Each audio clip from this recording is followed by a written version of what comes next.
Hi there, welcome back to my classes looking at socialism. In the first class, I looked at the specification, what the exam boards require from you.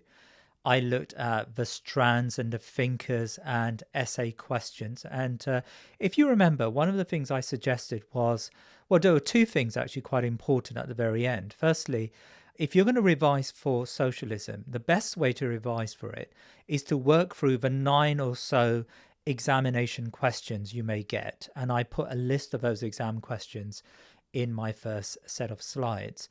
I think that's the best way to revise. Don't revise, and that's my second point, don't revise by looking at the textbook. I'm afraid most of the textbook overdo it when it comes to socialism. They seem to over explain it. So they've got 5 strands of socialism or 6 strands of socialism. They talk about revisionism and neo-revisionism. None of that is necessary. The exam boards do not require you to know about democratic socialism. They just need you to know about social democracy, for example. I know it's strange, but these two things are very different ideas. So my advice to you is steer clear probably of the over explanation in some of the textbooks. I mean, obviously you have to access the textbook, but access the textbook proportionate to the exam question. So for example, if there's a question about human nature and socialism, then access the human nature part of socialism. Don't read the entire chapter as if it's going to give you a linear understanding of socialism. Right, so on with human nature. Today we're going to look at the extent to which socialists agree or disagree on human nature. Right, so let's first start with agreements. So there are some agreements, in fact, quite a lot of agreements between the 3 strands of socialists that we've looked at, that we need to look at. Revolutionary socialism, of course. You've got the third way on the other side, and then you've got the social democrats in the middle. These 3 strands have pretty broad agreements when it comes to the malleable nature of human beings. So let me explain this. All socialists have a view that human beings are not fixed at birth, but are malleable. In other words, they are adaptable. They're adaptable human beings. Socialists believe that nurture, not nature, determines human behavior. So in their mind, nature, if it does play a part, and some socialists say it may play a minuscule part in who you are and what you become, but their argument is that nurture, the surroundings, the society around you, has the greatest impact. Your upbringing has the greatest impact on your behavior. So they're not deterministic. They don't believe, in other words, that your birthright is what is going to shape your development and your future, right? They argue that it's your upbringing and the surroundings that impact on how you behave as a human being.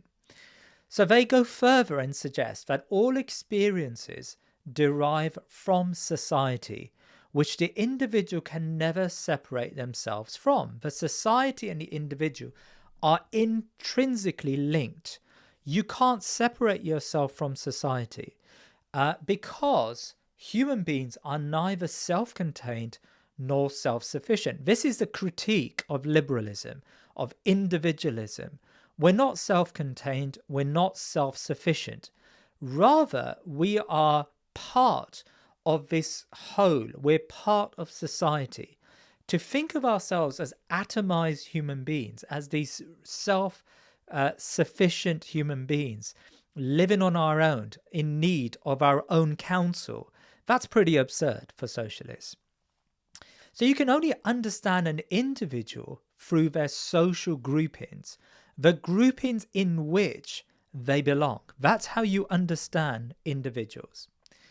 Now, a human being's behavior is reflective of society, not a condition of their solitary choices. So, for example, criminality. Many socialists, when they try to diagnose what's behind criminality, what's behind criminal actions, they tend to look at the society around them and the impact society has made on their lives and the choices they make. Right? So Socialists are what we call optimistic about human nature. And they're probably more optimistic, well, certainly they're much more optimistic than conservatives and even liberals, because liberals say we are a victim of our greediness, of our atomized beings. We're a victim of that, and we can't really remove ourselves from our selfishness and our greed. That's the liberal idea. And conservatism say that that's a vice, right? And we need to deal with those vices. Whereas socialists argue greediness is an acquisition. You acquire greediness from society. You acquire selfishness from society. It doesn't come naturally, right? Now, I should have said here that for socialists, in particular revolutionary socialists, but all socialists agree to a degree here, that the biggest impact upon society, so remember, the individual is part of society. The individual learns from society. However, socialists argue that the biggest impact upon society is the economic system. So the economic system impacts society, has the greatest impact on the shape and the feel of society. And the society has the greatest impact on the individual. So in other words, the economic system, and socialism is a theory fundamentally about economics. So the economic system has the greatest impact upon the individual. If you live in a capitalist society, you are going to be greedy and society is going to be consumerist, and that's going to have and shape you as an individual. If you don't live in a capitalist society, if you live in a feudal society, the likelihood is that because the economic system is going to require cooperation, you're going to be less greedy and self-contained, right? So socialism is a theory about the impact of economics, the impact of capitalism in particular, upon the lives of individuals. So as I said, they believe human beings are not fixed at birth. It's the capacity, their capacity, that counts. All socialists see this. Marx said history involves a continuous transformation of human nature. A continuous transformation of human nature. As society develops, as the economic system develops, human nature develops. Human nature, in other words, is not static. Likewise, the third way argue, and that's Anthony Giddens, who's our third way philosopher. He argues that human nature has been shaped by changing socio-economic factors. So even the third way, who, by the way, revolutionary and social democrats were probably denounced as not sufficiently socialists, even the third way would say that we are impacted by the social economic conditions within which we live. Crossland, who's our social democrat, also agrees. He suggests that as capitalism becomes more humanized, then human values will flourish. I'm going to explain this in a second, but just as a quick summary, social democracy believes that you can change capitalism from within, as I said in the last session. And so as you humanize capitalism and make it more acceptable and appreciable to our human values, human beings will flourish. So in particular, greediness comes from capitalism. When capitalism is humanized and becomes less, society becomes less about consumerism and greed, inevitably the human nature of people will improve, right? So the NHS improves the nature of human beings because we are all wedded to a single health service, and we believe in a single health service to the degree that we want it to succeed because we all have a stake in that health service.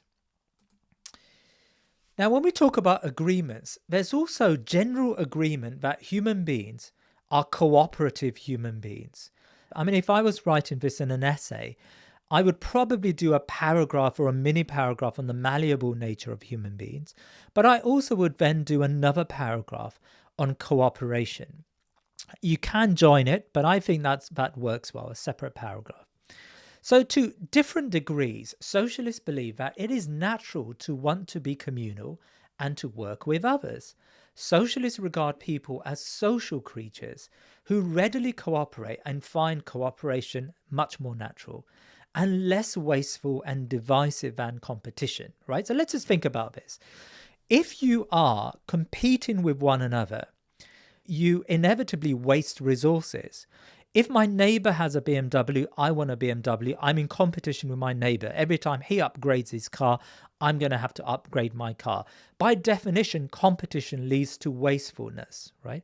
But also, I begin to despise and envy my next door neighbor because I feel my next door neighbor has a better standard of living than I, right?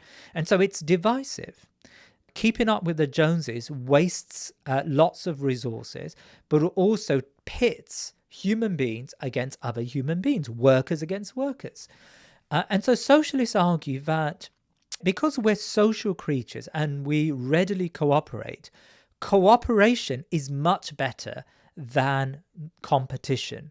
We find cooperation closer to our natures than we do competition, because competition destroys our souls, right? Competition, I don't think they use that term, it destroys our souls, but you get the point. Competition destroys who we are as human beings. So we can call this a positive view of human nature. Cooperation channels the capabilities of whole communities rather than a single individual. So the community gains out of cooperation. We share a common humanity and therefore should cooperate to improve society for everyone.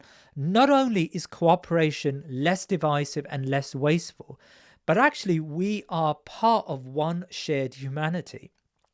We're part of one fraternity, you could say, one shared humanity. And therefore, when we cooperate, we improve society for everyone. And there is this instinctual desire to make life better for all of us. Marx and other revolutionaries. Now, by the way, I use the word radical, so let's stick with the terminology from the specification. I must correct myself here. So Marx and other revolutionaries saw this to be a default for all human beings, that the collective was morally and practically the way to motivate human production. So it's not just that working for the collective is less wasteful, it's less divisive. It brings us more in tune with our common humanity, but also it's moral and it's practical. It's morally accept. So they're linking it to a sense of morality. When you cooperate, you feel morally uplifted. It's a moral decision to make. When you're selfish, you're acting immorally, right? So there is a morality element here. But also it's practical. It's a practical way to motivate human beings. And I think that's a very controversial point. What motivates human beings? And I'm going to come back to this later because the divisions on this are greater. But what motivates a human being? Is a human being motivated by greed, motivated by envy, motivated by money? Or is a human being motivated by a sense of obligation to their fellow humanity? You know, what is the motivation? Now, a doctor probably, you can say, has dual motivations, but probably a socialist would argue a doctor is motivated by a sense of common humanity. A doctor sees his or her occupation not to be for money, but it's a vocation. That's the word I'm trying to find. It's a vocation. You're helping people in the process of your occupation. Why can't all people and all jobs be like this? Whether it's a street cleaner, whether it's a barber, or whether it's a doctor. Belief in collectivism, although now not as basic to all socialists, is therefore a key idea in socialist ideology, seen by many as underpinning the other socialist values. So you can say it's a fundamental value, this collectivism. It underpins what they mean by equality. It underpins welfare and common ownership. These are economic terms we'll come back to when we look at economics. Fundamental to Marxism is the belief that people are social animals with a capacity to work together in a fraternal way. We've sort of said that. Social Democrats agree that cooperation is important, but reject complete common ownership. So they reject the idea that all of society should own everything together, but they replace it with the concept of ownership of the commanding heights of the economy. Now, I'm not going to explain this in any great detail because it strays into economics, and we look at economics as a separate session. But just take it from me for now. There is a little difference, and I go into those differences a bit later on, actually. Giddens argues that urban communities foster solidarity and fellowship by providing a strong sense of identity. Now, I've laid these 3 points out simply because I'm trying to illustrate that they all have, to some degree, a fundamental value of cooperation. They all believe cooperation is an important human nature. And without cooperation, your quality of life is going to be less pronounced. Okay, equality is another agreement between socialists. Both revolutionary and social democrats believe that to think of human beings as equal is part of human nature. Society breeds competition and inequality, but equality is part of human nature. This does not mean that socialists believe that all people are born identical, possessing precisely the same capabilities and skills. We've already said that. Socialist egalitarianism or socialist equality is underpinned by the belief that the most significant forms of human inequality are a result of unequal treatment by society instead of unequal endowment by nature. The reason why we are unequal is not because of human nature, which, by the way, the liberals believe.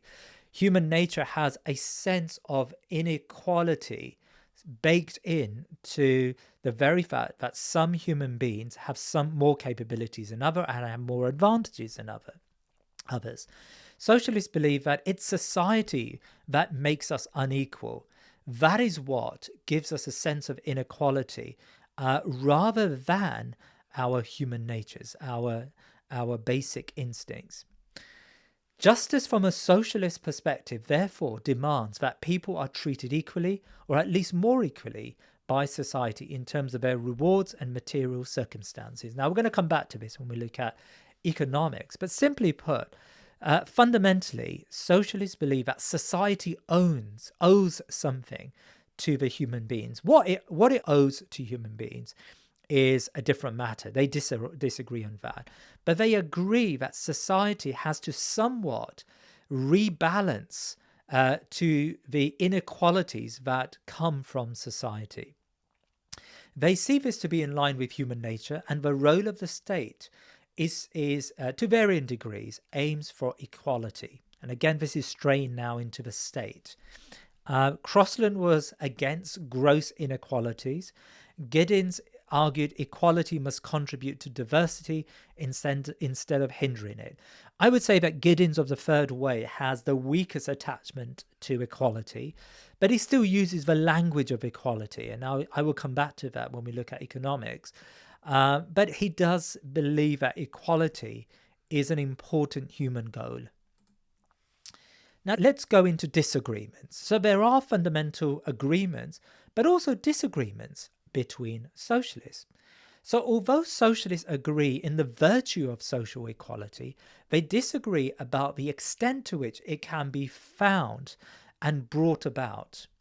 Revolutionaries believe in absolute social equality, brought about by the abolition of private property and the collectivization of productive wealth. Revolutionaries believe that private property should be banned, or most private property should be banned, and all property, all production should be collectivized. In other words, the only way you can achieve the human nature of goal of equality is by removing private property from society, from human beings, and collectivizing all production. Production is what you make. When someone makes this glass, it's a fancy glass it's a cup really that I bought. It's a see-through cup. I found it to be quite middle class, so I bought it. Or one of these sorts of cup that a colleague of mine bought for me from Parliament, or a phone like this. These are all the outcomes of human production. Well, socialists believe that in order to achieve equality, all of production, so the making of this and the making of a phone, all production has to be in the hands of the people, right? So the people own production, and that's how you achieve equality. And also going forward, they also believe that distribution should be in the hands of the public as well. So how people get their products and their services should be in the hands of the collective. I think the most famous experiment or infamous experiment of radical egalitarianism took place in China under the Cultural Revolution. And this was Chairman Mao's perverted, really, aim of trying to force equality in society.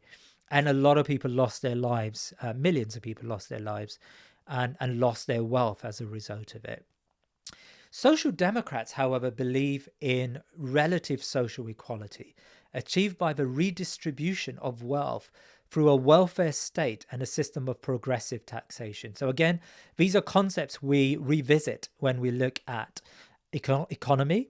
However, Social Democrats argue that there needs to be relative equality. And in other words, you don't have the filthy rich, as Peter Mandelson said he was fairly calm with, he's fairly okay with, and the very poor. But you have relative equality in society, a certain acceptable inequality. When you have major inequalities, you have a welfare state that tries to create a level playing field, free education, free healthcare, and possibly lots of council housing. As well as progressive taxation that takes money away from the highest earners and redistributes it to the bottom half of society. And that's how you create relative equality.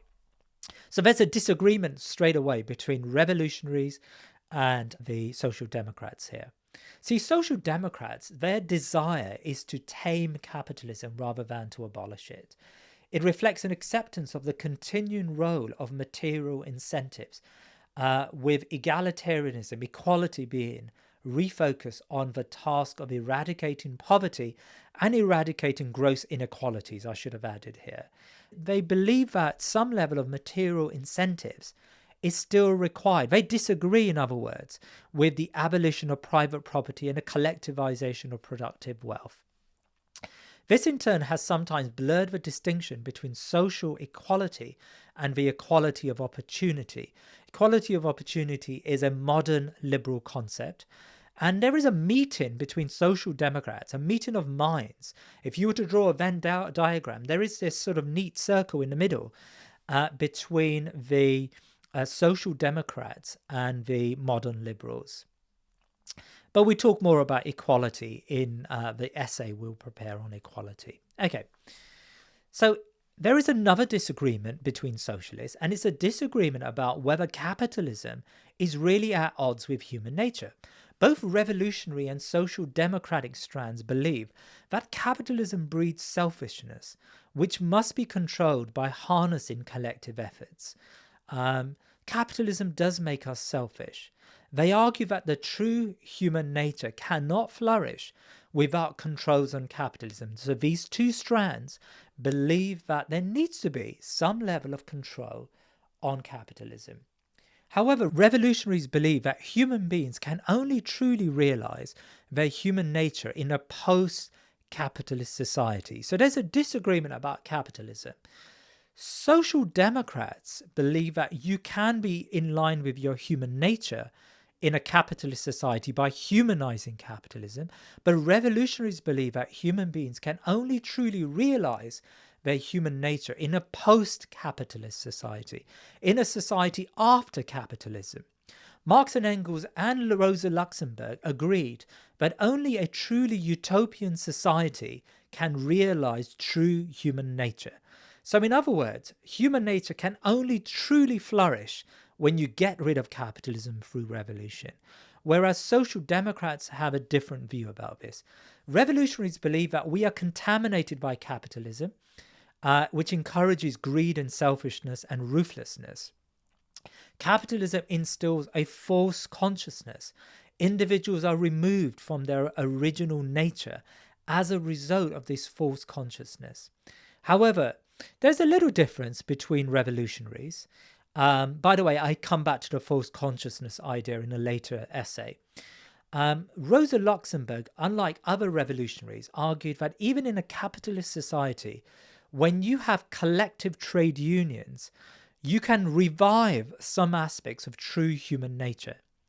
So, Marx and Engels believe that human nature will only truly be realized in a post-capitalist society. Rosa Luxemburg holds out in believing that through trade union action, through coming together collectively as trade unions, where workers come together, you can revive some aspects of human nature. You can bring about collectivism and shun selfishness through the acts of trade union activity.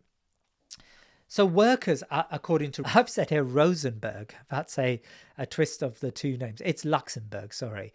Workers would be able to transcend the corrupt society and act in a more fraternal way. Now, social democrats believe that although capitalism is at odds with human nature, you can humanize capitalism. By doing so, you can build societies that value collectivism, fraternity, and equality. This is done through greater redistribution through taxation and through the welfare state, through free health and free education. Anthony Crossland, who of course is a social democrat, argued that our humanity rejects inequalities of outcome. Rather, it values a sense of fairness, right? So our humanity pushes us towards fairness. Let's talk about another level of disagreement, and that's in regards to motivations and incentives. There is a disagreement between all three strands on what motivates human beings to be productive. For revolutionaries, motivations can only derive from the collective spirit. The famous dictum of Marx, from each according to his ability to each according to his need, right? Everyone gives to society according to their ability, and everyone takes out of society according to their need. And that is at the core of Marxism. Human nature is fueled by altruism, by wanting to do good for your fellow human beings, as opposed to selfishness. We are not selfish human beings by our very nature. We are altruistic beings, right?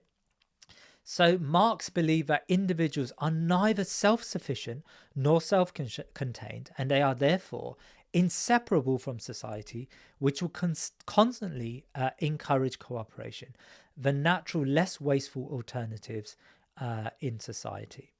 Motivations come from our human altruism. That's really our motivations, not our selfishness. The reason why we want to do well in our exams is because we want to get a job that's going to serve society rather than a job that serves our consumer needs. Do I want a penthouse in New York, or do I want to help my fellow human beings in society? Do I want to produce a socialism video because I want to help students get better? Or do I want to produce a socialism video for clout? That's a word I learned from my students, by the way. Is it for myself or is it for others, right? I hope I've used the word clout in the right way, by the way.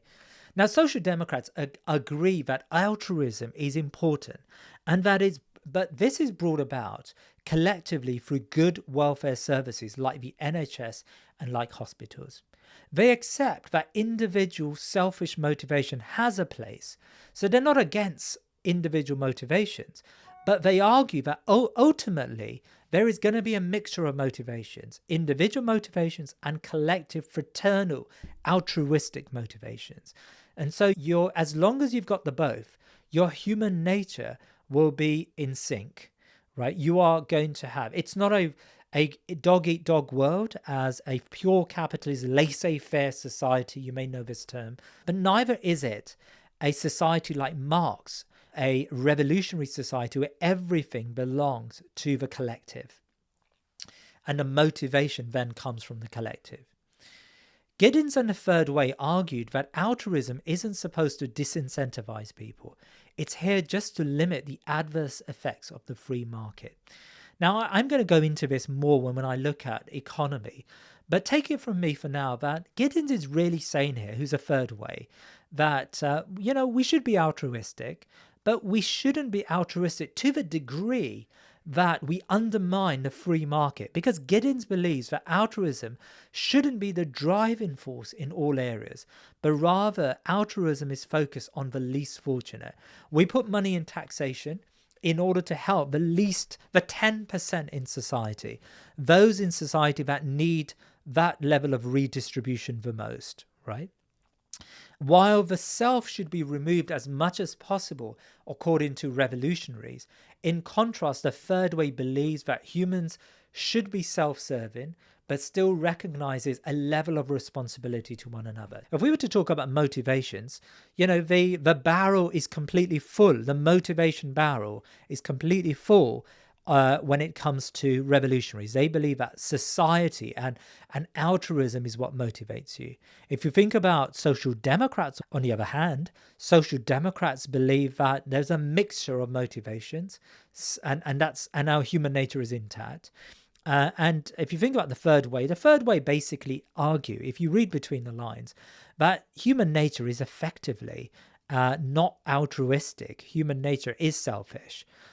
But there is an aspect of human nature, there's a slice of human nature which makes you want to serve others. And so the third way still believe that there is a place for motivations which are more guided or aimed towards society. But fundamentally, we are selfish beings. I think that's the basic point. Right. So I have put here, I'm not going to go through this, but I put here some very quick quotes, or rather explanations of the different positions of the different thinkers. You can collect this slide from my website. There's a link in the comment section where you can download this slide, and you can get access to this. Yeah, I think that's it for today. So I'm going to next lesson look at, the next few lessons, we're going to look at economy and the state and society, but also we're going to look at equality and some of the other key principles of socialism. But for now, I hope you found this useful. Do leave a comment in the comment section if you have, or if you've got a question. I normally respond quite quickly, but I hope this has helped you to write an essay on human nature. See you later.